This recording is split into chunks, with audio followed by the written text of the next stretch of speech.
Hi students, in this module we will discuss about scalar quantities and vector quantities. Learning objectives. Understand that a scalar quantity has magnitude only and that a vector quantity has magnitude and direction. Know that distance, speed, time, mass, energy and temperature are all scalar quantities. Know that force, weight, velocity, acceleration, momentum, electric field strength and gravitational field strength are all vectors. Physical quantities. A physical quantity is a property of a material or system that can be measured. A physical quantity possesses at least two characteristics in common. One is numerical magnitude and the other is the unit in which it is measured. There are some quantities and processes in our world that depend on the direction in which they occur, and there are some quantities that do not depend on direction. Scalar quantities and vector quantities. Scalar quantities have only a magnitude. Vector quantities have two characteristics, a magnitude and a direction.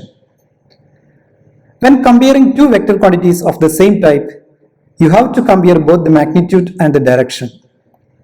For scalars, you only have to compare the magnitude. When doing any mathematical operation on a vector quantity, like adding, subtracting, multiplying, you have to consider both the magnitude and the direction. Scalar quantities include distance, speed, time, mass, energy and temperature. Vector quantities include force, weight, velocity, acceleration, momentum and electric field. Representation of vectors. A vector is represented by an arrow. Arrowhead indicates direction of vector and length of arrow represents its magnitude. Here you can see a boy applying 10 Newton force and pulling a box. This can be represented by a vector. Here 10 Newton is the magnitude and arrowhead shows the direction of application of the force. Now instead of one boy, you can see three kids pulling the same box. Here the total force is 30 Newton. The length of the vector represents the magnitude and the arrowhead indicates the direction. Vector representation of weight. Weight of an object is a force exerted by the earth on the object. Here you can see the weight of 1 block, 2 blocks and 3 blocks. See the first picture. Here the weight of the object, it is acting downward. Weight of an object is the product of mass and acceleration due to gravity. So you can see a vector acting downward. 5 Newton is the magnitude, arrowhead is downward. Now in the second picture, the mass is doubled. So the length of the vector is 10 Newton. It is also doubled. And the arrowhead is downward. Now in the third case, the magnitude is 50 Newton.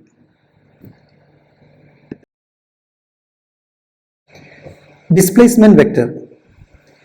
Here you can see 2 points A and B. An object moving from A to B. The displacement of the object can be represented by the vector AB. Now in the second picture, you can see the object is moving from B to A. So it is represented by another vector, vector BA. The magnitude is same but the direction reversed. Velocity vector. Here you can see 2 points A and B, an object moving from A to B. The object takes 5 seconds to move from A to B. The displacement of the object from A to B is 100 meters. It can be represented by a vector, vector AB. The velocity of the object is given by velocity equal to displacement divided by time. Now we know displacement is a vector, time is a scalar quantity.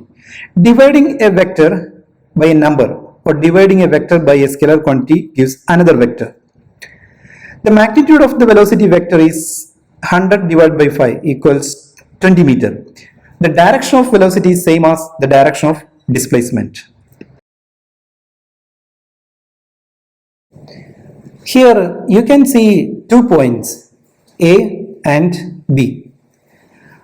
An object is moving from A to B. Initially the object is at rest at A. The velocity of the object is not constant. It is increasing by a factor 5. After 1 second its velocity is 5 meter per second. After 2 seconds its velocity is 10 meter per second. After 3 seconds its velocity is 15 meter per second. That is, the object possesses an acceleration of 5 meter per second square. It is represented by a vector. Momentum vector. Momentum of a body is the product of its mass and velocity. There is no momentum for an object at rest because velocity is 0. It is the property of a moving body. Mass is a scalar quantity and velocity is a vector quantity. Multiplication of a vector by a number gives another vector. Here, an object possesses a mass of 10 kg and velocity 5 meter per second. So the momentum of the object is 50 kilogram meter per second. Here you can see a velocity vector. It is multiplied by the number 10. So we get the momentum vector.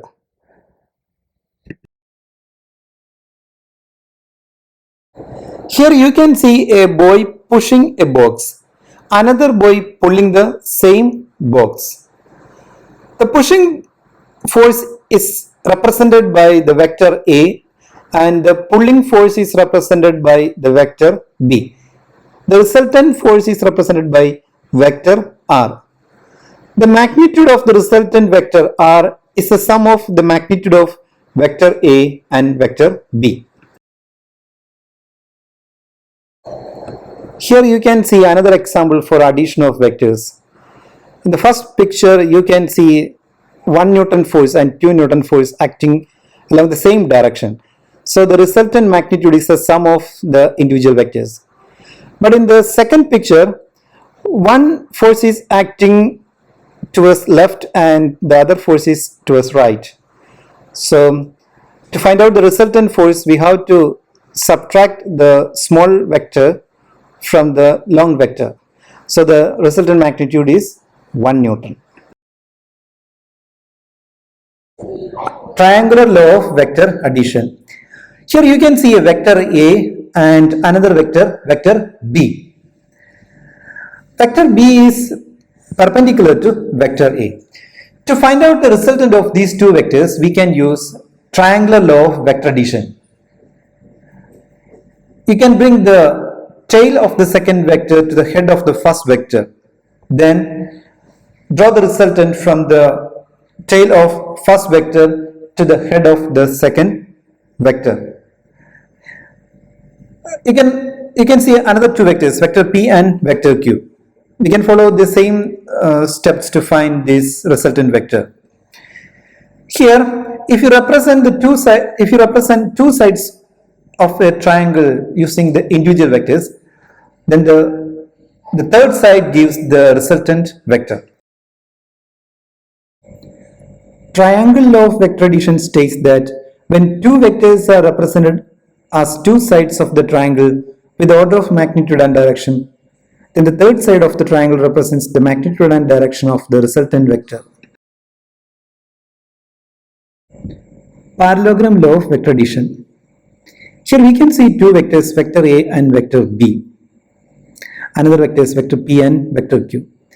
To find the resultant of these two vectors, we can construct a parallelogram. If two sides of the parallelogram are represented by the individual vectors, then the resultant of this vector is given by the diagonal of the parallelogram. In the first picture, it's a rectangle, and the second picture, it's a parallelogram. if two vectors act along two adjacent sides of a parallelogram having magnitude equal to the length of the sides, both pointing away from the common origin, then the resultant is represented by the diagonal of the parallelogram passing through the same common origin. Here you can see some examples of addition of forces or addition of vectors.